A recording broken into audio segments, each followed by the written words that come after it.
Hello. आम्ही निघाला होता आता दर्शनाला देवीच्या म्हणजे येरमाळ्याला जाण्यासाठी आणि घरातून 5:30 वाजता निघालो तरी प्रचंड प्रमाणात ऊन आहे. यावर्षीचा उन्हाळा खूपच कडक आहे. तर गुलमोहराचं जे झाड होतं त्याला प्रचंड प्रमाणात फुलं लागलेली आणि सध्या आरू आणि ध्रुव सुट्ट्यासाठी गावी गेले, त्यामुळे आम्ही दोघंच होतो आणि करमतही नव्हतं आणि काम पण फारसं पडत नाही, त्यामुळे कामं पण लवकर आवरलेली आणि घरात खूप बोर होत होतं. त्यामुळे आम्ही आज आलो देवीच्या दर्शनाला आणि आलो तिथे तर गर्दी पण प्रचंड होती. साधारणतः 1-1.5 तास तरी दर्शनासाठी आरामशीर लागला असता.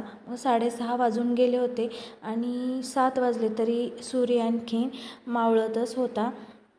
सूर्यास्त पाहताना तर इतकं छान वाटत होतं आणि इथे थोडेसे फोटो वगैरे क्लिक केले आणि बाहेरूनच गाभाऱ्यातून दर्शन घ्यायचं ठरवलं, कारण रिटर्न आम्हाला घरी पण जायचं होतं. तरी ते गाभाऱ्यात आलो आणि देवीचं दर्शन घेतलं. असं 2-3 वेळेस झालं की म्हणजे दर्शनासाठी आलोत आणि गर्दीच होती, त्यामुळे मग बाहेरूनच दर्शन घेतलं. त्यानंतर यांनी दर्शन घेतलं.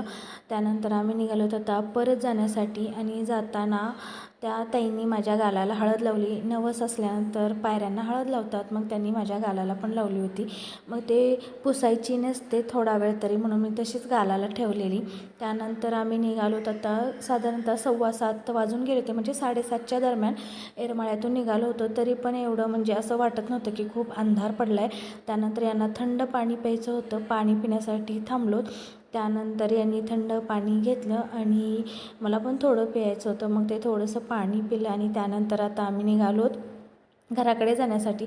तर वाटेत येताना आज गुरुवार पण होता आणि स्वामींच्या मंदिरात आलो होतो आणि मंदिरात आलो तर समजलं की लगेच आता 10-15 मिनटात आरती सुरू होणार होती. असं करता करता अर्धा तास झाला तरी आणखीन आरती सुरू झाली नव्हती. त्यानंतर अशा प्रकारे टोप्या वगैरे पुरुष मंडळींना दिलेल्या आरती झाली आणि